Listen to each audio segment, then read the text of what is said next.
توصیف اللہ مجدہ الکریم کی جو ذات ببرکات بھی ہے اور خالق کائنات بھی ہے، جو تمام جہانوں کا بنانے والا ہے اور کل روز محشر انشاءاللہ ہمیں حضور کی قربت میں اٹھانے والا ہے۔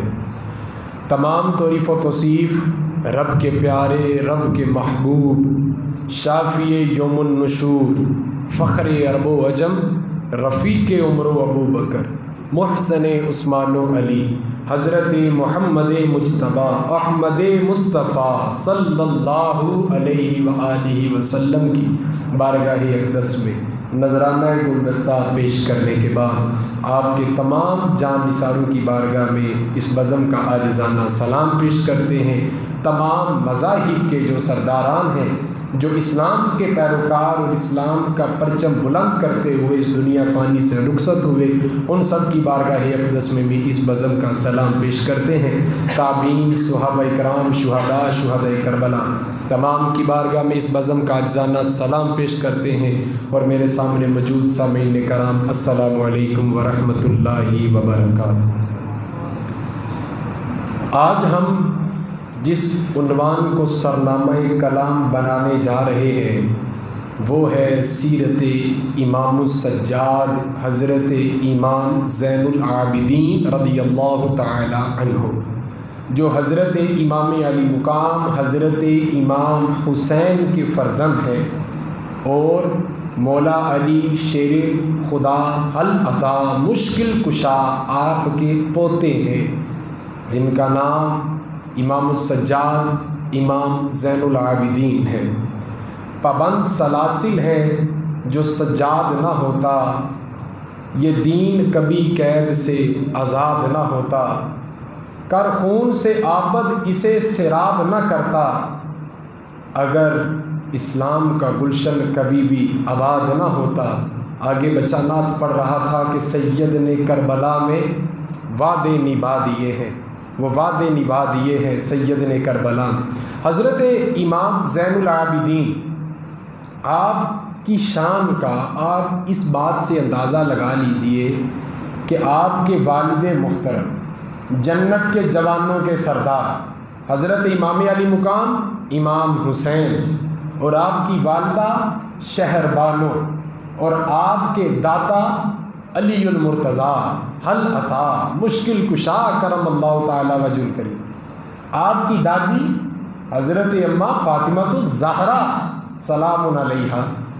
آپ کی نسبت کا اندازہ آپ ادھر سے لگائیے کہ ایک زین العابدین اور نسبت کتنی زیادہ، کہ باپ امام حسین ہے، ماں شہر بانو ہے، دادا علی المرتضیٰ ہے اور دادی اماں فاطمہ الزہرا ہیں۔ حضرت امام زین العابدین کا یہ جو نام ہے نا زین العابدین، اور اس کے ساتھ آپ کو امام السجاد کہا جاتا ہے۔ اگر صرف امام سجاد کہا جائے تو پھر بھی سمجھ آ جائے گی کہ یہ کس کا ذکر ہو رہا ہے، سمجھ آ جائے گی کہ یہ حضرت امام زین العابدین کا ذکر ہو رہا ہے۔ اگر آپ کو علی اوسط کہہ دیا جائے تو پھر بھی سمجھ آ جائے گی کہ یہ زین العابدین کا ذکر ہو رہا ہے۔ اگر آپ کو تمام متقی اور پرہیزگاروں کا سردار کہا جائے تو پھر بھی سمجھ آ جائے گی کہ یہ امام زین العابدین کا ذکر ہو رہا ہے۔ ویسے اصل جو آپ کا نام تھا وہ علی اوسط تھا، علی اکبر بڑے بیٹے حضرت امام حسین کے، علی اصغر چھوٹے بیٹے، اور یہ درمیان میں آتے ہیں علی اوسط۔ ان کو زین العابدین بھی لقب کے طور پہ دیا گیا، یہ ٹائٹل تھا مگر مشہور ہو گیا۔ اور امام السجاد، سجاد جمع ہے سجدہ کی، سجاد جمع ہے سجدہ کی، زیادہ سجدے کرنے والا، امام السجاد زیادہ سجدے کرنے والا۔ یہ لقب آپ کو کس نے دیا؟ امام السجاد کا۔ اگر سجاد کہہ دیا جائے پھر بھی نسبت امام زین العابدین سے، امام السجاد کہہ دیا جائے باقی نام نہ لیا جائے پھر بھی پتہ چل جاتا ہے کہ یہ حضرت امام زین العابدین کا ذکر۔ یہ لقب کس نے دیا؟ یہ لقب اس دور کے جو ائمہ، مفسرین، محدث، شیخ القرآن، حافظ الحدیث تھے، جو اتنے بڑے متقی اور پرہیزگار تھے کہ اگر ان کی جماعت فوت ہو جاتی، ہماری تو نماز چلی جاتی ہے نا، اگر ان کی صرف جماعت فوت ہو جاتی، جماعت فوت ہونے کا مطلب ہے کہ اگر ان کی مصروفیت کی وجہ سے جماعت گزر جاتی، جماعت سے وہ لیٹ ہو جاتے، سمجھ آ رہی ہے؟ اگر وہ جماعت سے لیٹ ہو جاتے وہ لوگ، تو سارا دن افسردہ رہتے کہ ہم فلاں جماعت کے ساتھ شامل نہیں ہو پائے۔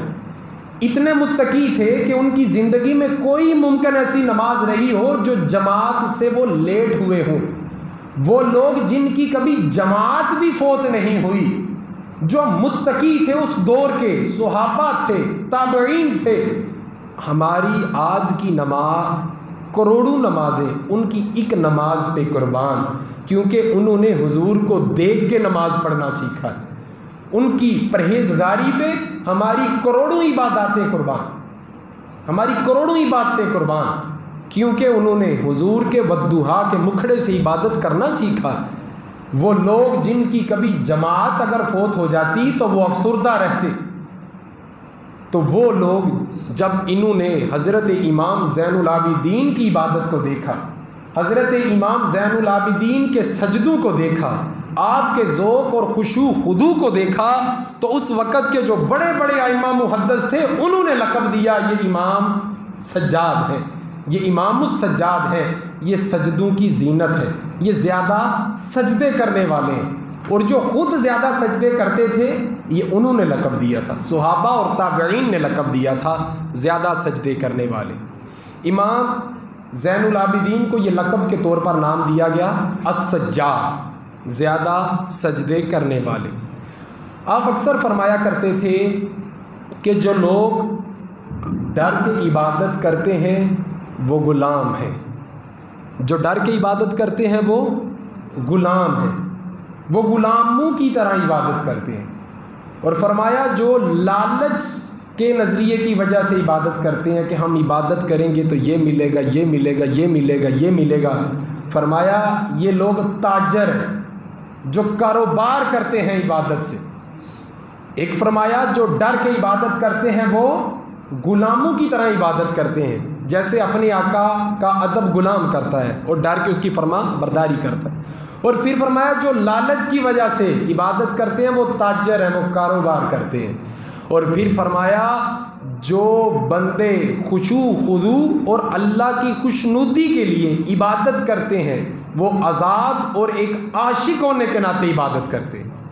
تو آپ کی عبادت آزادانہ اور ایک عاشق کے طور پر عبادت تھی، جو واقعی یہ سمجھتے تھے کہ یہ سجدہ اس کے لائق ہے، اسی کا یہ حقدار ہے، وہی اس سجدے کا حقدار۔ امام زین العابدین امام السجاد، آپ کی عبادت کا یہ عالم ہوتا تھا کہ آپ اتنے اتنے طویل سجدے فرماتے، اتنے اتنے طویل سجدے فرماتے کہ آپ کا جو ماس تھا یہ ابھر آتا، سوجن پڑ جاتی، اتنے اتنے لمبے سجدے آپ کے ہوا کرتے تھے۔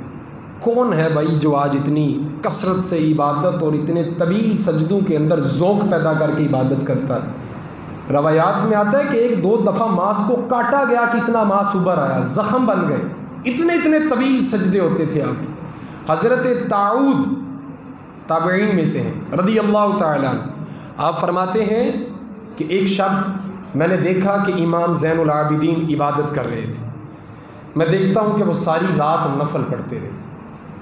صوفیاء کا، صحابہ کا یہ قول ہے کہ آل رسول کی اور حضور کی نماز کو تکنا بھی عبادت سے افضل ہے۔ وہ دیکھتے رہے کہ حضرت امام زین العابدین عبادت کر رہے ہیں، عبادت کرتے کرتے حضرت امام زین العابدین نفل پڑھ کے فارغ ہوئے تو آپ نے ایک طویل سجدہ کیا۔ حضرت تعود رضی اللہ تعالیٰ عنہ آپ فرماتے ہیں کہ حضرت امام زین العابدین اتنا طویل سجدہ کیا کہ صبح کا وقت ہو گیا، اور میں دیکھتا رہا کہ آپ سجدے کے اندر کچھ تلاوت فرما رہے تھے۔ حضرت تعود فرماتے ہیں جب میں نے سجدے کی حالت میں حضرت زین العابدین کو یہ تلاوت فرماتے ہوئے سنا تو اس دن سے میں نے بھی یہ تلاوت کرنا شروع کر دی، اور جب مجھے کوئی حاجت ہوتی ہے، مشکل پیش آتی ہے، تو میں وہی طریقہ، وہی سنت حضرت امام زین العابدین کی اپناتا ہوں، اسی طرح طویل سجدے میں جاتا ہوں، اور جو وہ پڑھ رہے تھے وہ پڑھتا ہوں، اللہ میری مشکلوں کو آسان فرما دیتا ہے۔ اور فرمایا، امت کو سبق دیا کہ یہ تسبیح پڑھنا اور کرنا، وہ تسبیح کیا تھی، وہ تسبیح کیا تھی اسے یاد کر لیجئے۔ اردو میں بھی آپ پڑھ سکتے ہیں، مگر حضرت امام زین العابدین تسبیح پڑھ رہے تھے، طویل سجدے کے اندر اپنی کیفیت کے اندر پڑھ رہے تھے۔ یا اللہ عبدک بفنائک، مسکینک بفنائک، سائلک بفنائک، فقیرک بفنائک۔ یا اللہ تیرے در کا فقیر تیرے در پہ حاضر ہے، تیرے در کا سائل تیرے در پہ حاضر ہے، یا اللہ تیرے در کا مسکین تیرے در پہ حاضر ہے، یا اللہ تیرا بندہ تیرے در پہ حاضر ہے۔ یا اللہ نواز جتنا تو نواز سکتا ہے، کرم فرما جتنا تیری شان کے لائق ہے۔ یا اللہ میں فقیر ہوں، عاجز ہوں، غلام ہوں، خادم ہوں، سائل ہوں، مسکین ہوں، تو اپنی جناب سے اپنی شان کے لائق مجھے عطا فرما، اپنی جناب سے اپنی شان کے لائق مجھے عطا فرما۔ تو حضرت طاؤس فرماتے ہیں، جب سے میں نے یہ آپ کا عمل دیکھا، آج بھی جب مجھے اپنی زندگی کے بارے میں بتاتے ہیں مشکل آتی ہے، تو میں سجدے میں جاتا ہوں اور کہتا ہوں عبدک بفنائک، مسکینک بفنائک، سائلک بفنائک، فقیرک بفنائک۔ یا اللہ یا اللہ یا اللہ، یا اللہ ہم تیرا بندہ تیرے دربار میں حاضر، تیرا فقیر تیرے دربار میں حاضر، تجھ سے سوال کرتا ہے تیری کبریائی کا، تیری رحمت کا، اور کوئی بات نہیں۔ یا اللہ تو دلوں کے حال جانتا ہے، کون سی آہوزاری کرے، تو دلوں کے حال جانتا ہے، تو عطا فرما، اپنی شان کے لائق عطا فرما۔ آپ کا دوسرا جو نام تھا، جو ٹائٹل تھا مگر نام بن گیا، وہ تھا زین العابدین۔ زین کا مطلب ہوتا ہے زینت، اور یہ زیور کے معنی میں بھی استعمال ہوتا ہے۔ عابدین عبادت کرنے والوں کی زینت اور زیور، زین العابدین۔ آپ کو یہ لقب خشوع خضوع کی وجہ سے ملا، آپ کے تقوی اور پرہیزگاری کی وجہ سے ملا، صحابہ اور تابعین نے یہ لقب دیا۔ میں دوبارہ آپ کو یہ بات گوش گزار کروں، آپ کی عبادت اس طرح کی عبادت تھی کہ اس وقت کے جو چوٹی کے صحابہ تھے، اس وقت کے جو چوٹی کے عالم دین اور فقہا تھے، فقہا وہ ہوتے ہیں جو عالم بھی ہوتے ہیں، حافظ بھی ہوتے ہیں، قاری بھی ہوتے ہیں، محدث بھی ہوتے ہیں، حافظ الحدیث بھی ہوتے ہیں، جامع القرآن بھی ہوتے ہیں، و تفسیر ہوتے ہیں، سنت کا تمام پابند اور تمام احکام کو، شریعت کو پورے کرتے ہیں، ان کو فقہا کہتے ہیں۔ ہم تو بڑی آسانی سے ٹائٹل دے دیتے ہیں کسی کو، حافظ کا، مولوی کا بہت بڑا ٹائٹل، 45 سال کے بعد جا کے بندہ مولوی بنتا ہے۔ جو بندہ تمام علوم کے اندر، شریعت کے تمام علوم کے اندر مہارت حاصل کر لے، اس کو مولوی کہا جاتا ہے۔ اور یہاں پر ہر داڑھی رکھنے والے کو لوگ مولوی تنزن کہتے ہیں، لوگوں کو تو پتہ نہیں۔ آج تو بڑی آسانی سے کسی کو شیخ القرآن کا بھی ٹائٹل دیا جا سکتا ہے، کسی کو محدث کا ٹائٹل دیا جا سکتا ہے، کسی کو مفسرین کا ٹائٹل دیا جا سکتا ہے، مگر اس دور کے جو القابات تھے وہ ان لوگوں کو دیے جاتے تھے جو اس شان کے لائق ہیں، جو اس کے قابل سمجھے جاتے تھے۔ حضرت امام زین العابدین کو لقب دیا گیا زین العابدین، عبادت کرنے والوں کی زینت اور زیور۔ آپ کا یہ لقب تھا، نام نہیں تھا، لیکن نام مشہور ہو گیا۔ آپ کی عبادت اس طرح کی تھی کہ عبادت گزار بھی حیران ہو جاتے عبادت دیکھ کے۔ آپ کو خشوع خضوع کی وجہ سے یہ لقب ملا۔ اور وہ صحابہ جنہوں نے حضور سے عبادت کرنا سیکھا، وہ صحابہ جو استاد تھے، محدث تھے، مفسرین تھے، جامع الاحادیث تھے، جو ہزاروں کے مجمع میں بیٹھ کے حضور کی حدیث سنایا کرتے تھے، دین بتایا کرتے تھے، انتہا درجے کے پرہیزگار، انتہا درجے کے متقی تھے، انتہا درجے کے شریعت پر عمل کرنے والے تھے، جب انہوں نے حضرت امام زین العابدین کی عبادت کو دیکھا تو پھر فرما دیا کہ یہ زین العابدین ہیں، تو زین العابدین کا لقب دے دیا۔ اب خود دیکھیے کہ جن صحابہ کی نمازوں پہ ہماری کروڑوں نمازیں قربان، جن صحابہ کی نمازوں پہ ہماری کروڑوں نمازیں قربان، جب وہ اتنے پرہیزگار حضرت امام زین العابدین کی نماز کو تکتے ہوں گے تو آپ خود حساب لگا لیجئے کہ امام زین العابدین کی عبادت کا کیا عالم ہوگا، کیا مقام ہوگا، کیا رتبہ ہوگا۔ کیا اعلیٰ شان ہوگی آپ کی عبادت کی۔ نور الاقصار صفحہ 156، نور الاقصار کے اندر صفحہ 156 میں آپ جب وضو فرمایا کرتے، آپ کی تقویٰ اور پرہیزگاری کا عالم آپ یہاں سے اندازہ لگا سکتے ہیں۔ آپ جب وضو فرمایا کرتے تو وضو فرمانے کے بعد آپ کا رنگ زرد پڑ جاتا، آپ کے جسم پر کپ کپی طاری ہو جاتی، آپ لرزتے، آپ کا رنگ زرد پڑتا اور جسم پر کپ کپی طاری ہو جاتی۔ کسی شاگرد نے، مرید نے پوچھا، حضور آپ کی یہ کیفیت کیوں بن جاتی ہے؟ جب بھی آپ وضو فرماتے ہیں، وضو کے بعد آپ کا رنگ زرد پڑ جاتا ہے، آپ کی کیفیت بدل جاتی ہے، معاملہ کیا ہے؟ تو امام زین العابدین نے فرمایا، آپ نے فرمایا تجھے پتہ نہیں کہ وضو کس لیے کیا جاتا ہے؟ وضو عبادت کے لیے کیا جاتا ہے، نماز کے لیے کیا جاتا ہے، تو تجھے نہیں پتا وضو کر کے نماز پڑھی کس کی جاتی ہے؟ نماز کس کی پڑھی جاتی ہے؟ فرمایا تم اگر آج کے بادشاہ کے سامنے جاؤ تو تمہیں یہ ڈر ہوتا ہے کہ کہیں گستاخی نہ ہو جائے، بادشاہ ہمارے ہاتھوں کو قلم نہ کروا دے، ہمارا سر تن سے جدا نہ کر دے۔ اگر تم دنیا کے کسی بادشاہ کے سامنے جاؤ تو تم اپنا دامن بھی سمیٹنے سے ڈرتے ہو کہ بادشاہ بیان کر رہا ہے، اگر ہم ہاتھ پاؤں ہلائیں گے تو اس کی گستاخی نہ ہو جائے۔ تو آپ فرماتے ہیں کہ تم اس بادشاہ کے سامنے جب جاؤ تو ڈرتے ہو، تم میری اس کیفیت کا اندازہ اس بات سے لگا سکتے ہو کہ میں اس بادشاہوں کے بادشاہ کے سامنے جا رہا ہوں جو تمام بادشاہوں کا بادشاہ ہے اور تمام بادشاہوں کا خالق ہے اور تمام کائنات کا مالک ہے۔ جب میں اس کے سامنے جاتا ہوں تو میری یہ کیفیت بن جاتی ہے، میرا رنگ زرد پڑ جاتا ہے، میرے جسم میں کپ کپی طاری ہو جاتی ہے۔ آپ کی عبادت کا یہ عالم تھا، یہ انداز تھا، یہ رتبہ تھا مقام کا کہ اگر آپ وضو کرتے تو آپ کا رنگ زرد پڑ جاتا۔ اگر عام آدمی کسی کو عالم کہے تو عام بات ہے، سمجھ آ رہی ہے بات کی؟ اگر عام آدمی کسی کو عالم کہے تو عام بات ہے، اگر کوئی علماء کسی کو عالم کہیں تو کیا بات ہے؟ اگر چیونٹی کسی کو تیز رفتار کہے تو عام بات ہے، اگر چیتا کسی کو تیز رفتار کہے تو کیا بات ہے؟ اگر اندھیرا کسی کو روشنی کہے تو عام بات ہے، اندھیرے میں تھوڑی سی روشنی بھی اس کے لیے روشنی ہوتی ہے۔ اندھیرا اگر کسی کو روشنی کہے تو عام بات ہے، اگر سورج کسی کو نور کہے تو کیا بات ہے؟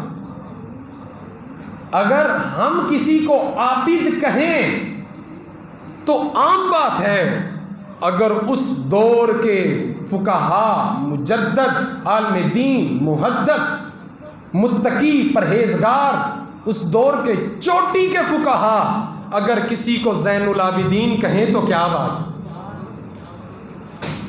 درود شریف پڑھ لیجیے۔ الصلاۃ والسلام علیک یا سیدی یا رسول اللہ وعلی آلک و صحابک یا سیدی یا حبیب اللہ۔ اگر ہم کسی کو عالم کہیں تو عام بات ہے، اگر علماء کسی کو عالم کہیں تو کیا بات؟ اگر چیونٹی کسی کو تیز کہے تو عام بات ہے، اگر چیتا کسی کو تیز کہے تو کیا بات؟ اگر اندھیرا کسی کو روشنی کہے تو عام بات ہے، اگر سورج کسی کو نور کہے تو کیا بات ہے؟ اگر ہم کسی کو عابد کہیں تو عام بات ہے، اگر صحابہ اور تابعین کسی کو زین العابدین کہیں تو کیا بات؟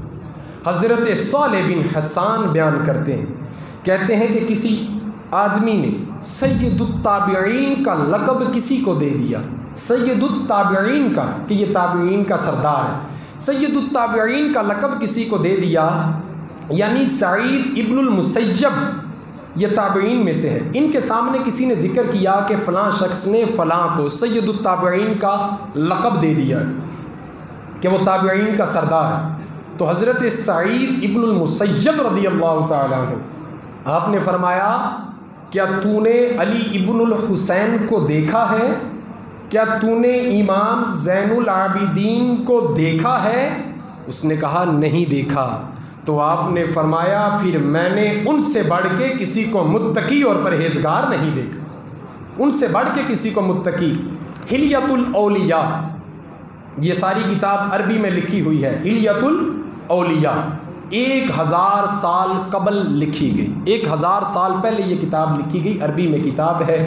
اس میں امام زین العابدین خود ارشاد فرماتے ہیں کہ جو آل رسول سے محبت کرے گا، جو اہل بیت الطہار سے محبت کرے گا، جو حضور کے چاہنے والوں سے، حضور کی آل سے محبت کرے گا، اللہ کل اس سے روز محشر سایہ عطا فرمائے گا جب کسی شے کا کوئی سایہ نہیں ہوگا۔ سایہ کیوں نہیں ہوگا؟ کیونکہ سوا نیزے پہ سورج ہوگا۔ آپ نے فرمایا جو ہماری محبت میں مبتلا ہو کے مرے، جو ہم سے محبت کرتا ہوا اس دنیا سے جائے، جو آل محمد صلی اللہ علیہ وآلہ وسلم کی عقیدت کو دل میں رکھے، جو اہل بیت کا پیار دل میں رکھے، اللہ اس روز اسے سایہ عطا فرمائے گا جس روز کوئی سایہ نہیں ہوگا، کوئی سایہ نہیں ہوگا۔ اور حلیۃ الاولیاء کے اندر جو فقہا کا نام لکھا گیا، چوٹی کے 60 فقہا ہیں، ان کا نام لکھا گیا حلیۃ الاولیاء کے اندر۔ میں نے آپ کو پہلے بتایا کہ فقہا کسے کہتے ہیں؟ فقہا حافظ، قاری، عالم، محدث، مفسر، حافظ الحدیث، شریعت کا پابند، تو جس کے اندر تمام علوم اور علوم کے اندر مہارت ہو، جو جامع الاحادیث ہو، جامع القرآن ہو، شیخ الحدیث و تفسیر والقرآن ہو، اس کو فقہا کہتے ہیں، ان کو فقہا کہا جاتا ہے۔ تو جو چوٹی کے حلیۃ الاولیاء کے اندر جو چوٹی کے 60 کے فقہا، 60 کے تقریباً بنتے ہیں، 60 تعداد تھی، جو 60 فقہا تھے، ان فقہا کے اندر حلیۃ الاولیاء کے اندر حضرت امام زین العابدین کا نام پہلے نمبر پر درج کیا گیا کہ یہ پہلے درجے کے فقہا ہیں آپ۔ اور آپ کا جو حوصلہ تھا، جو آپ کا صبر تھا، جو برداشت تھی آپ کی، وہ آپ اس بات سے اندازہ لگا سکتے ہیں کہ پاکستان کے اندر کینٹ شہر کا ایک ڈاکٹر تھا، وہ بڑا عبادت گزار شب زندہ دار بندہ تھا، فری کبھی آپریشن بھی کر دیا کرتا تھا، خیرات بھی دیتا، نمازیں بھی پڑھتا۔ اس کا 17 سال کا بیٹا اس دنیا فانی سے کوچ کر گیا، تو اس کے منہ سے نکلا کہ میرے ساتھ ایسا کیوں ہوا؟ یہ جملہ نکلا کہ میرے ساتھ ایسا کیوں ہوا؟ میں تو عبادت بھی کرتا ہوں، نماز بھی پڑھتا ہوں، خیرات بھی دیتا ہوں، صدقات بھی کرتا ہوں، فری آپریشن بھی کرتا ہوں، مسکینوں کی مدد کو بھی پہنچتا ہوں، میرا بیٹا کیوں؟ یہی ایک جملہ تھا جہاں سے اس نے بلند ہونا تھا، وہ یہ اعتراض کر کے پست ہو گیا۔ سمجھ رہے ہیں بات کو؟ یہی وہ مقام تھا جہاں وہ صبر کر جاتا، اللہ اس کو بلندی دے دیتا۔ جب اس نے اس کی کبریائی پہ اعتراض کیا، وہ پست ہو گیا۔ لوگ واویلا کرتے ہیں، احزاری کرتے ہیں، صدقات و خیرات بانٹ کے پھر گناتے کہ میں نے تو یہ کیا، میرا بیٹا کیوں، میری بیٹی کیوں، مجھ پہ مشکل کیوں؟ تو جب آپ کو لگے کہ ہم بڑی آزمائش میں ہیں، توجہ چاہتا ہوں، جب آپ کو لگے ہم بڑی آزمائش میں ہیں، تو آپ اپنی آزمائش کو اکٹھا کرو، تمام مشکلوں کو اکٹھا کرو، کسی صفحے پہ لکھو، 4 بار پڑھو کہ میں بڑی مشکل میں ہوں، بڑی پریشانی میں ہوں۔ پھر اس کے بعد حضرت امام زین العابدین کی زندگی کو سامنے لاؤ اور پھر دیکھو کہ حضرت امام زین العابدین کے سامنے آپ کے بڑے بھائی کا سر قلم کیا گیا، آپ کے سامنے آپ کے لاڈلے نواسے حضور صلی اللہ علیہ وآلہ وسلم کے نواسے لاڈلے حضرت امام علی مقام حضرت امام حسین کا سر، آپ کے بابا جان کا سر تن سے جدا کیا گیا۔ آپ کے سامنے حرملہ نے وہ تیر مارا جو جانوروں کو مارا جاتا ہے، علی اصغر کے گلے میں۔ آپ کے سامنے آپ کے بڑے بھائی کو، آپ کے چھوٹے بھائی کو، آپ کے چچا حضرت عباس کے دونوں بازو کو قلم کر دیا گیا۔ آپ کے سامنے آپ کے تایا کے بیٹے قاسم کو شہید کیا گیا۔ آپ دیکھو اس بات کا، جب کربلا کے بعد سروں کو نیزے پہ چڑھایا گیا، حضرت امام زین العابدین جس خیمہ میں تھے ان خیموں کو آگ لگائی گئی۔ حضرت امام زین العابدین جو اٹھ کے چل نہیں سکتے تھے، جو اپنے پیروں پہ کھڑے نہیں ہو سکتے تھے، ان کے ہاتھ پاؤں پہ زنجیریں باندھی گئیں اور ان کے گلے میں وزنی پتھر ڈالا گیا اور کوڑے مار مار کے ان کو کوفہ کے دربار میں لے جایا گیا۔ اگر آپ کو لگے کہ ہم بڑی مشکل میں ہیں، بڑی پریشانی میں ہیں، اگر آپ باویلا اور آزاری کرنے لگے تو ایک بار اپنے امام کی اولاد حضرت امام زین العابدین کی زندگی کو دیکھنا، ایک بار دیکھنا کہ ان کے کیا حوصلے تھے، کیا ان کی برداشت تھی، کیا صبر تھے۔ اور جب ولید بن عبد الملک نے آپ کو کسی طریقے سے زہر دلوایا، وہ زہر جب آپ کے جسم میں غلبہ کر رہا تھا تو اس وقت بھی آپ نے کوئی شکوہ نہیں کیا کہ میرا تو سارا گھر لٹ گیا، میرا تو خاندان لٹ گیا۔ اس کے بعد بھی آپ نے کوئی شکوہ نہ کیا، آپ کی زبان پہ فقط ایک ہی ورد جاری رہا، یا اللہ یا اللہ یا اللہ، عبدک بفنائک، مسکینک بفنائک، سائلک بفنائک، فقیرک بفنائک۔ یا اللہ تیرا بندہ تیرے در پہ حاضر ہے، یا اللہ تیرے در کا مسکین تیرے در پہ حاضر ہے، یا اللہ تیرے در کا فقیر تیرے در پہ حاضر ہے، یا اللہ تیرے در کا سائل تیرے در پہ حاضر ہے۔ یا اللہ اپنی شان کے لائق عطا فرما، جو تو چاہتا ہے عطا فرما، جیسے تیری مرضی ویسے ہماری مرضی۔ اور آپ کی عبادت کا آپ اس بات سے اندازہ لگائیے کہ جب آپ سجدے فرمایا کرتے تو آپ کی پیشانی کا جو ماس تھا یہ ابھر آتا، زخم بن جاتے، اتنے طویل سجدے۔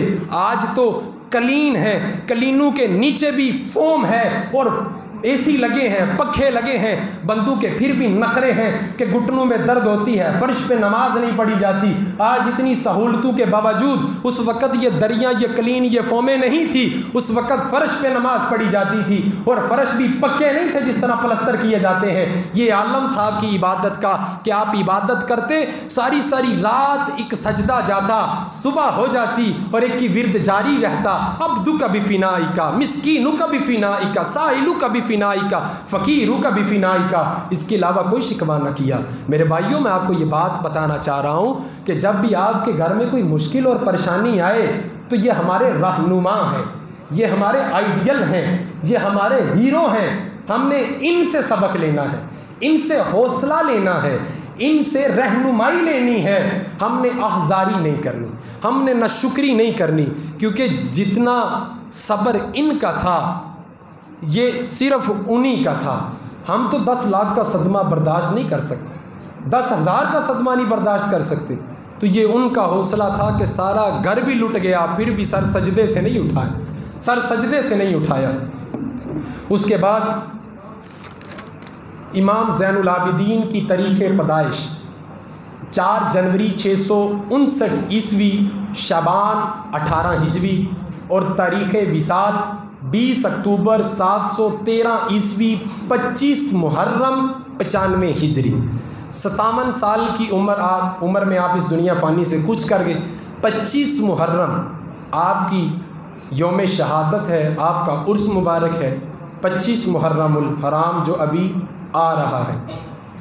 امام زین العابدین کا جو دور ہے وہ ہمارے پاس مورخ جو کتابوں میں لکھتے ہیں وہ کربلا کے بعد کے 35 سال ملتے ہیں، کربلا کے بعد کے 35 سال ملتے ہیں۔ کربلا تک آپ کی عمر 21 سال ہو چکی تھی، 21 سال آپ کی عمر ہو چکی تھی جو میدان کربلا کے اندر، لیکن مورخ کا دھیان حضرت امام زین العابدین کی طرف تھا، کربلا کی طرف تھا، اور یزیدیوں کی پلاننگ جو اس وقت معاملات چل رہے تھے اس طرف تھا۔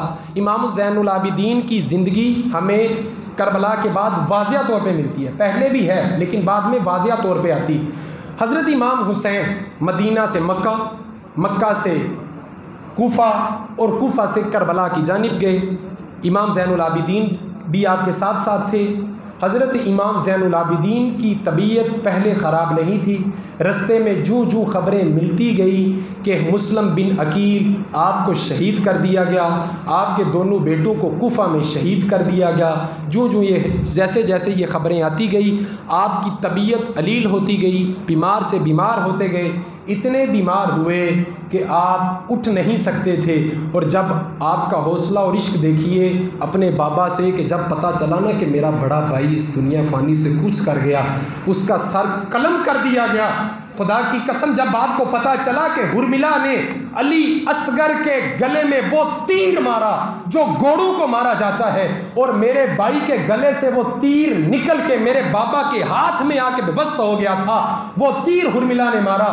جب آپ کو یہ خبریں اندر مل رہی تھی اپنے حجرے میں، جب آپ اٹھ نہیں سکتے تھے، جب آپ کو پتا چلا کہ میرے چچا عباس کے دونوں بازو کو قلم کر دیا گیا اور سینے میں نیزہ مار دیا گیا ہے، جب آپ کو پتا چلا کہ میرے تایا کے بیٹے قاسم کو شہید کر دیا گیا ہے، تو آپ نے کنیز کو کہا کہ میرے بابا امام علی مقام امام حسین کو اندر تو بلانا۔ حضرت امام حسین اندر آتے ہیں، حضرت امام حسین کہتے ہیں بیٹا کیا بات ہے، میرے چراغ کیا بات ہے، میری روح کیا بات ہے، میرا گلشن، میرا بیٹا، میرا چمن، میرا ثبوت، میری نشانی، بتا میرے لخت جگر کیا بات ہے۔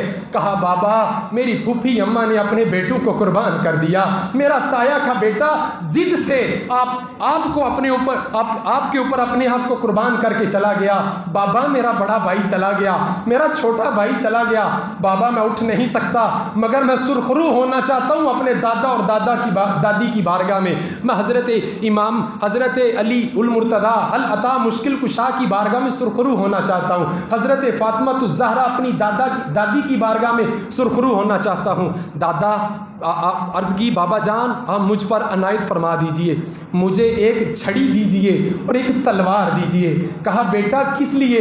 کہا بابا میں بستر پہ نہیں لیٹا رہنا چاہتا، میں کربلا کے میدان میں اتروں گا، کربلا کے میدان میں تلوار اس لیے لے کے جاؤں گا کہ میں مقابلے میں اتروں گا، مقابلہ کروں گا، اور چھڑی اس لیے ہاتھ میں پکڑوں گا کہ مجھ سے کھڑا نہیں ہوا جاتا، مجھ سے کھڑا نہیں ہوا جاتا۔ بابا مجھ پر عنایت فرمائیں، مجھے اجازت دیں کہ میں میدان کے اندر اتروں، میں میدان کے اندر اتروں۔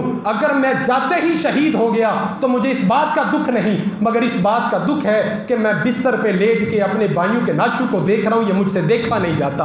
حضرت امام علی مقام امام حسین گھٹنوں پہ آئے، آپ گھٹنوں پہ بیٹھے اور اپنے بیٹے کو سینے سے لگایا اور کہا بیٹا یہ سفر تیرا سفر نہیں ہے، تیرا سفر اس سفر سے بھی کٹھن ہے، بیٹا تیری منزل اس منزل سے بھی کٹھن منزل ہے، بیٹا تیرے سفر کے آگے یہ سفر کوئی سفر نہیں ہے، بیٹا ہمارے سر کٹا دینا تیرے سفر کے آگے کوئی نہیں ہے، بیٹا تیری ڈیوٹی کل شروع ہوگی، تو کل زیادہ ذمہ داریاں ہم سے نبھائے گا، تجھے اپنی پھوپھی اماں کا خیال رکھنا ہے، تجھے اپنی اماں شہربانوں کا خیال رکھنا ہے، تجھے اپنی بہنوں کا خیال رکھنا ہے، تو میرے گھر کی زینت ہے، میرے گھر کا زیور ہے، تو میری نشانی ہے، میرا ثبوت ہے، میرا لخت جگر ہے، تو واحد کربلا کے اندر بچ جانے والا ثبوت ہے۔ اور امام زین العابدین واحد مرد تھے جو اکیلے کربلا کے میدان میں بچے تھے، اور ساری زندگی آپ اسی افسوس میں رہے، اسی افسوس میں رہے، ساری زندگی اسی افسوس میں۔ جب حضرت امام حسین کے سر کو قلم کر دیا گیا، تن سے جدا کر دیا گیا، آپ کو شہید کر دیا گیا، آپ کا سر نیزے پہ چڑھایا گیا، حضرت امام زین العابدین کی طرف یزیدیوں کا قافلہ آیا، انہوں نے خیموں کو جلایا، جو وہاں پر اہل بیت اطہار کی عورتیں تھیں ان کی چادروں کو اتارا، کوڑے مارے، حضرت امام زین العابدین کے ہاتھ پاؤں پر زنجیریں باندھی، آپ کے گلے میں وزنی پتھر ڈالا، کوڑے مار مار کے کتنے 100 کلومیٹر کوفہ لے کے گئے آپ کو۔ اس دوران آپ سے چلا نہیں جاتا تھا، آپ بار بار چلتے تو گر جاتے، وہ یزیدی کوڑے مارتے، اٹھ کے چل، اٹھ کے چل، تو پھوپھی اماں کہتی بیٹا چلتا کیوں نہیں، حوصلہ کر۔ کہا پھوپھی اماں چلنے کو تو چل لوں، مگر جب میں سامنے دیکھتا ہوں میرے بابا کا سر نیزے پہ ہے، میرے بابا کا سر سامنے نیزے پہ ہے، میں کیسے چلوں، مجھ سے نہیں چلا جاتا، میرے بابا کا سر ہے اور میرے بھائیوں کے سر نیزوں پہ ہے، مزید 15 سر تھے جو نیزوں پہ سب سے آگے آگے چل رہے تھے۔ کہا پھوپھی اماں میں کیسے چلوں، مجھ سے نہیں چلا جاتا، میرا باپ جو میری زبان کو اس طرح چوما کرتا تھا جیسے عربی لطف اندوز ہو کے کھجور کو چوستے ہیں۔ پھوپھی اماں کیا آپ کو نہیں پتا میرا باپ مجھ سے کتنی محبت کرتا تھا؟ کیا آپ کو نہیں پتا کہ حضور نبی رحمت صلی اللہ علیہ وآلہ وسلم میرے بابا سے کتنی محبت کرتے تھے؟ جب میں باپ کا سر انور دیکھتا ہوں تو مجھ سے چلے نہیں جاتا۔ عبید اللہ ابن زیاد کے دربار میں آپ کو پیش کیا گیا، 1 مہینہ 5 دن آپ کو وہاں جامعہ مسجد کوفہ کی اس میں قید کیا گیا کہ ہر نمازی آئے اور دیکھے کہ یزید کے خلاف جو بغاوت کرتے ہیں ان کی یہ سزا ہوتی ہے۔ آپ کو کوفہ کے درباروں میں بازاروں میں رسوا کیا گیا، وہ دربار جس دربار کے اندر حضرت امام حسن اور مولا علی شیر خدا شہنشاہ بن کے بیٹھا کرتے تھے، وہ کوفہ جہاں پر حضرت زینب سلام علیہا باہر نکلتی تھی تو شہزادیوں کی طرح نکلتی تھی۔ آپ کے خطبات مشہور تھے کوفہ کے اندر، اس کوفہ کے اندر بازاروں کے اندر، گلیوں کے اندر، چوکوں کے اندر آپ کو رسوا کیا گیا، ان خواتین کی چادروں کو اتار دیا گیا کہ پتہ چلے لوگوں کو کہ جو یزید کی بغاوت میں آتے ہیں، مخالفت میں آتے ہیں، ان کی یہ سزا ہوتی۔ اس کے بعد یہ قافلہ چلا تو یزید کے دربار میں پہنچا، یزید کے دربار میں وہ سر دیا گیا امام حسین کا۔ 1 مہینہ سے زائد کا وقت گزر چکا تھا، 926 کلومیٹر کا سفر بنتا ہے کوفہ سے دمشق کا، 926 کلومیٹر کا سفر کروا کے یزید کے دربار میں بھیجا گیا، وہاں پر تشت میں رکھ کے سر پیش کیا گیا۔ میں نے آپ کو یہ واقعہ سنایا تھا گزشتہ جمعہ میں کہ جب اس نے چھڑی پکڑ کے حضرت امام حسین کے لبوں پہ ماری اور کہنے لگا کہ حسین اب بھی مسکرا رہا ہے، اب بھی مسکراتا ہے، اب بچا ہی کیا ہے تیرے پاس؟ تو وہیں کونے سے آواز آئی کہ یزید تو برا ہے، تیرا کام برا ہے، تجھے آخرت میں اللہ گہرا عذاب نازل فرمائے گا، تو حسین کے لبوں پہ نہ مار، چھڑی نہ مار، حسین کے لبوں پہ چھڑی نہ مار۔ خدا کی قسم میں نے حضور نبی رحمت صلی اللہ علیہ وآلہ وسلم کو کئی بار ان لبوں کو چوستے ہوئے دیکھا، کئی بار چومتے ہوئے دیکھا، چھڑی نہ مار۔ میں نے آپ کو بتایا تھا گزشتہ جمعہ میں کہ مختار سقفی آیا تھا پھر، جس نے آ کے ان سب کو سزائیں دی تھی، ان سب کو پھر لٹکایا تھا۔ عبید اللہ ابن زیاد، جب ان کے عبید اللہ ابن زیاد بھی جاتا رہا، عمر بن سعد بھی جاتا رہا، یہ سارے مر گئے۔ جب خبر پہنچی نا امام زین العابدین کے پاس کہ مختار سقفی نے ان کا بدلہ لیا ہے اور اللہ نے اس سے دین کا کام لیا ہے، میں اپنی بات کو سمیٹتا ہوں، اللہ نے ان سے اپنے دین کا کام لیا ہے، تو آپ نے فرمایا وہ حرملہ کدھر ہے؟ وہ ہولی بن یزید کدھر ہے حرملہ؟ یہ وہی حرملہ تھا جو ٹوکرے کے نیچے چھپا ہوا تھا، ٹوکرے کے نیچے چھپا تھا کہ میرا نہ بتانا ان کو، جب مختار سقفی کی فوج آئی تھی۔ تو جب مختار سقفی کو یہ پتا چلا کہ امام زین العابدین نے ہم سے حرملہ کا پوچھا، تو اس نے ساری فوج پھر حرملہ کے پیچھے لگائی، پھر اس کے سر کو قلم کیا، کوفہ کے چوک کے اندر رکھ کے اسے آگ لگائی۔ تو جب امام زین العابدین کے پاس یہ خبر پہنچی کہ حرملہ مر گیا، جہنم کی گہرائیوں میں چلا گیا، تو آپ مسکرائے۔ تو پھر اس وقت کوفہ والوں نے روزہ رکھا تھا کہ آج ہمارے امام السجاد کربلا کے بعد آج مسکرائے، آج مسکرائے۔ آپ کا صبر بھی بڑا تھا، سخاوت بھی بڑی تھی۔ آپ آئے واپس، مزید واقعہ ہے یزید کے دربار میں، آپ نے خطبہ دیا، پھر وہاں سے قافلہ چلا، کربلا میں 3 دن پڑاؤ کیا آپ نے، پھر وہاں سے امام علی مقام کے جسد خاکی کو آپ نے 3 قبروں کے اندر جو دفن کیے گئے تھے جسم، ان میں سے حضرت امام حسین کے جسم مبارک کو نکالا اور اس کو دوبارہ صحیح طرح سے کر کے دفن کیا۔ وہاں پر امام حسین کے ہاتھ میں جو انگوٹھی تھی وہ کسی لائن بدبخت نے انگوٹھی اتار دی تھی، اور کئی روایات میں ملتا ہے کہ اسے امام حسین کی گونٹھی اتنی پسند تھی کہ اس نے آپ کی انگلی کاٹ دی تھی، انگلی کاٹ کے اس نے وہ انگوٹھی اتاری تھی۔ 3 روایات ملتی ہیں کہ حضرت امام حسین کا سر یا تو میدان کربلا میں ہے، یا مصر میں ہے، یا آپ اپنے ساتھ مدینہ طیبہ میں لے آئے تھے۔ 3 روایات ہیں جس کے اندر علماء حق کا جو زیادہ بحث ہے وہ یہی ہے، یا تو مصر میں ہے یا مدینے میں ہے، مگر اہل تشیعوں کی کتابوں میں ملتا ہے کہ آپ کے جسد خاکی کے ساتھ آپ کا سر مبارک پڑا ہوا ہے۔ حضرت امام زین العابدین واقعہ کربلا کے بعد آپ بازار نہیں جایا کرتے تھے، بہت کم بازار جاتے، بہت کم بازار نہیں جاتے تھے۔ آپ لوگ وجہ پوچھتے کہ بازار کیوں نہیں جاتے، آپ فرماتے ہیں کہ جن کی عزتوں کو بازاروں میں پامال کیا جائے وہ بازاروں میں نہیں جاتے تھے، وہ بازاروں میں نہیں جاتے۔ آپ ایک دفعہ بازار جا رہے تھے، جب آپ نکلتے نا باہر تو کسائی اپنی دکانوں کو بند کر لیتے، گوشت کے اوپر کپڑے ڈال دیتے، چھریوں ٹوکوں کے اوپر کپڑے ڈال دیتے۔ تو جب حضرت امام زین العابدین باہر نکلتے تو آپ ان سے پوچھتے، جب کسی کا کوئی گوشت ننگا نظر آتا تو آپ پوچھتے کہ یہ بکری کا گوشت ہے؟ کہا ہاں یہ بکری کا گوشت ہے۔ آپ فرماتے اس کی سری تم نے وہاں رکھی ہوئی ہے، کیا تم نے اسے ذبح کرنے سے پہلے پانی پلایا تھا؟ کہا جی حضور یہ تو حضور کا حکم ہے، حضور کا حکم ہے کہ ہم جانور کو ذبح کرنے سے پہلے پانی پلاتے ہیں۔ ہم اس کے سامنے چھریوں کو تیز نہیں کرتے۔ تو آپ فرماتے ہیں پھر کربلا میں الٹ کیوں ہوا تھا؟ کربلا میں پھر الٹ کیوں ہوا تھا؟ جب اصغر نے پانی مانگا تھا اس کو تو پانی نہیں پلایا گیا تھا، وہ جانوروں والا نیزہ اس کے گلے میں ڈالا گیا تھا۔ کربلا میں پھر الٹ کیوں ہوا تھا؟ کربلا کے اندر اس طرح آپ کی کیفیت بنتی، آپ زاروں قطار روتے رہتے۔ اب کبھی نہ آپ پانی پیتے تو آپ روتے، آپ کھانا کھاتے تو روتے، ہر وقت آپ گوشہ نشین رہتے۔ آپ کے بڑے بیٹے حضرت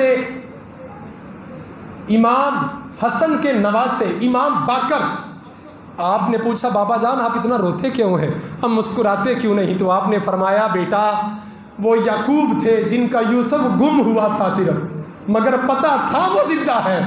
وہ یعقوب تھے جن کا بیٹا گم ہوا تھا یوسف، تو پتہ تھا وہ زندہ ہے، مگر وہ اتنا روئے کہ ان کی آنکھوں کی بینائی چلی گئی۔ بیٹا میرا تو سارا گھر میری آنکھوں کے سامنے لٹ گیا، میرا تو پورا خاندان میری آنکھوں کے سامنے ذبح کیا گیا، تو بتا میں کیسے مسکراؤں، تو بتا میں کیسے مسکراؤں۔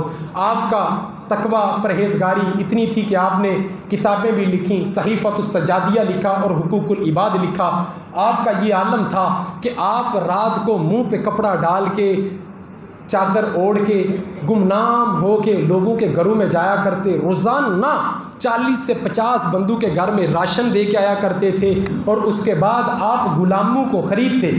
آپ امام زین العابدین کا شان کا اندازہ آپ اس بات سے لگا سکتے ہیں کہ آپ کے گھر کا غلام اور خادم بھی وقت کا امام ہوا کرتا تھا۔ آپ نے غلاموں کو خرید کے قرآن پڑھایا، حدیث پڑھائی، اور آپ کو جب کہا نا مختار سقفی نے کہ سیاست میں آ جائیں، آپ نے فرمایا اب وقت سیاست کا نہیں ہے، اب وقت ہے مدینے والوں کو اہل بیت کی محبت سکھانے کا، اب وقت ہے حضور پر جان نثار ہونے کا۔ 57 سال کی عمر میں آپ کو زہر دیا ولید بن عبد الملک نے، اور آپ کا جو دربار مبارک تھا وہ حضرت امام حسن سسر ہیں حضرت امام زین العابدین کے۔ حضرت امام محمد باقر نے آپ کو آپ کے پہلو میں دفن فرمایا، بڑا عالی شان محل بنایا، مگر جب سعودیہ کی گورنمنٹ آئی اس نے آ کے اس کو ختم کروا دیا، گروا دیا۔ آپ جنت البقیع میں آرام فرما ہے۔ آپ کا یوم عرس آ رہا ہے 25 محرم الحرام کو۔ ہم کسی بندے کا ذکر کرنے کا یہ مطلب نہیں ہوتا کہ انہوں نے کتنی مشکلیں اٹھائی، ان کی پیدائش کیا ہے، وفات کیا ہے۔ ہمارا کسی کو بیان کرنے کا مقصد یہ ہوتا ہے کہ انہوں نے اتنے کٹھن راستوں سے ہو کر ہم تک دین پہنچایا، تو کیا ہم نے ان سے دین لیا؟ کیا ہم نے ان سے رہنمائی لی؟ کیا ہم نے اپنی زندگی کی راہوں کو درست کیا؟ تو ہمیں اس بات کا محاسبہ کرنا ہے کہ وہ لوگ تھے اتنا سب کچھ لٹانے کے بعد بھی اللہ کی ناشکری نہیں کی۔ پہلی بات یہ ناشکری نہیں کی، کوئی واہ ویلا نہیں کیا۔ عبدو کا بھی فنائی کا، سائلو کا بھی فنائی کا، مسکینو کا بھی فنائی کا، فقیرو کا بھی فنائی کا۔ یا اللہ تیرا بندہ تیرے در پہ حاضر ہے، اپنی عطا اپنی شان کے لائق ہمیں عطا فرما۔ اللہ سے دعا ہے اللہ تعالی ہمیں اہل بیت الطہار کا، حضور کی آل کا محب بنائے، اور انہی پر فدا ہو کے اپنی جانوں کا نذرانہ پیش کرنے کی توفیق عطا فرمائے۔ حضرت اخنزادہ پیر ارچی مبارک رحمہ اللہ تعالی علیہ، آپ کے بڑے فرزند حضرت سعید حیدری مبارک مدہ ذیلہ العالی، آپ کی طبیعت کافی علیل ہے۔ تمام مریدین سے، خلفاء سے، دوست احباب سے دعا کی التماس ہے کہ ویسے تو ڈاکٹر نے ڈسچارج کر دیا ہے، مگر آپ سخت علیل ہیں، کافی بیماری کے حالت میں۔ سلسلہ نقشبندیہ، قادریہ، چشتیہ، سہروردیہ کے آپ امیر ہیں، اور سلسلہ سیفیہ کے آپ سجادہ نشین اور زینت ہیں۔ اللہ سے دعا ہے اللہ تعالیٰ ان کا سایہ ہمارے اوپر قائم و دائم فرمائے۔